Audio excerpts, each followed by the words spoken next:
Hi guys, this is Mr. Kumar. In this video we are going to learn about the chemical bonds. So why different elements they come together and make a compound. So let's take an example. Suppose there is an element sodium and there's another element chlorine. So they come together, they bond together to make a compound called as sodium chloride, which is also your table salt. So why this sodium and why chlorine they come together? So the answer is they came together as an attempt to fill the electron shell. So every element wants to have a complete octet. So octet, when we are talking about octet, we are talking about the valence shell or the valence electron. So valence electron are the electrons in the outermost shell. So every element wants a complete octet. So when we are talking about octet, that means we are talking about electronic configuration that makes 2, 8, 8, and goes on. So everyone wants to have a perfect figure of 8 in their outermost shell or the valence shell.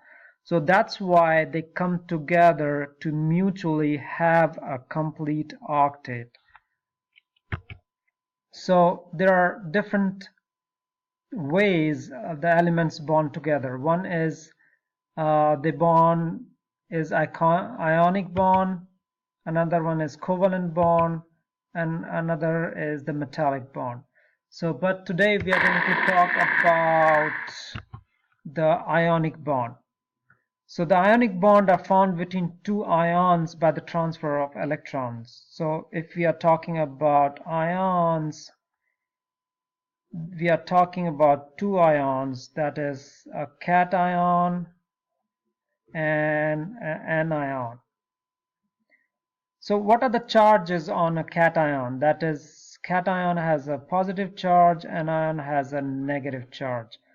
So how to remember that?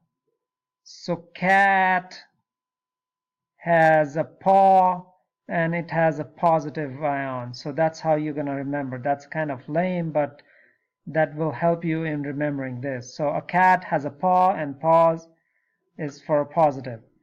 An anion is always negative. So cation and anion, they come together to make a ionic bond. And how that happens? There is a transfer of electrons. So let's look at the formation of ions. So generally what happens is the ions from the metals, that is the ionic compound results when a metal react with a non-metal. So wherever you see a metal and a non-metal, they always have joined together to make a compound by ionic bond. So how that happens?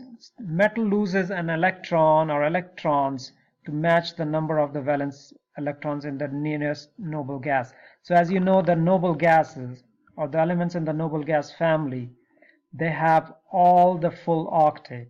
So everybody wants to have a full octet and be a noble gas. So when the metal loses an electron, it occupies a positive charge. So all the group 1 metal, they make ion with a positive charge of 1, or all the group 2 metal, they make a positive charge of 2, and group 13 metal, they make a charge of positive 3. So that means positive means they are losing 1 electron, these group 2 metals are losing 2 electrons, and group 13 is losing 3 electrons. So that's how you lose an electron to get a positive charge, and this number on the top gives how much is or how many electrons you're losing. So how about the non-metals? So when a metal and non-metal come together, they make ionic bonds. So what happens to the non-metal? So in nonmetals are in group 15, group 16 and group 17, they gain electrons. So why they are gaining electrons? To have a full octet. That means they want to have 8 electrons in their valence shell. So the nonmetal adds electron to achieve the octet arrangement, and the nonmetal gets a negative charge.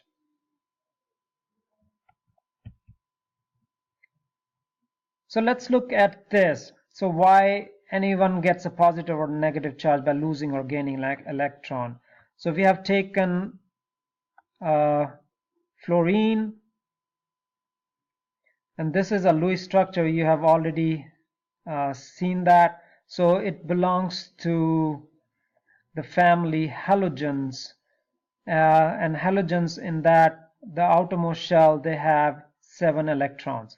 So they are one shot for the perfect octet to achieve for the noble gases. So how fluorine, this is Lewis structure, so they have 7 valence electrons. So this is 1, 2, 3, 4, 5, 6, 7. So how it can have a full octet or a perfect valence shell or 8 octet electron in the outermost shell is if it gets 1 electron. So it gets 1 electron and it makes a perfect octet, but it gets a negative charge. Let's see how. So fluorine has 9 electrons because the atomic number for fluorine is 9, and it also have 9 protons. So what makes the total overall charge for fluorine is 0. But to acquire an electron to have a full octet, the number of electrons changes. So there will be 10 electrons to have a full octet, but nothing happens to the proton. The protons are still 9. So as the electron has a negative charge on them, the overall charge of fluorine is going to be 1 negative. So this is how the ions get their charge, if they are losing or gaining an electron. So that was an anion. Let's look at a cation, how it gets a positive charge. Sodium, atomic number 11, so electronic configuration 281. It has 1 electron in the outermost shell. This is the Lewis structure. So how it can have a perfect octet is by losing 1 electron.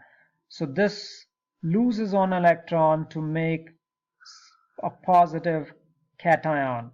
So if you look at the electronic configuration 281, so 11 protons, 11 electron, overall charge is 0 for sodium, and if it loses 1 electron, it makes 28 a perfect octet, but the number of electron changes to 10.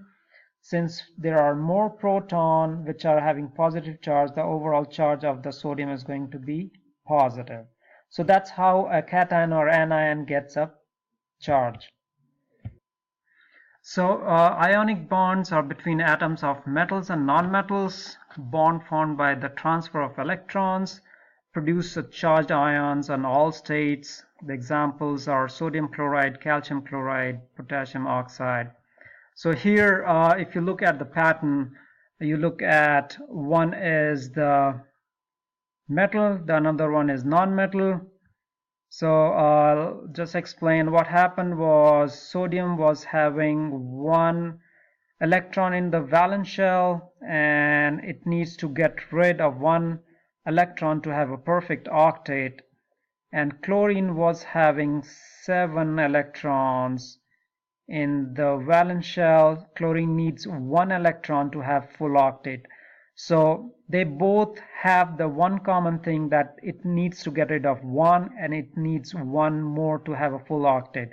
So they come together and there is a transfer of electron from sodium to chlorine, which makes sodium as a cation since it's donating 1 electron to chlorine, and chlorine gets a negative charge as it is getting an electron from sodium. So they are going to make a compound which is sodium chloride through an ionic bond.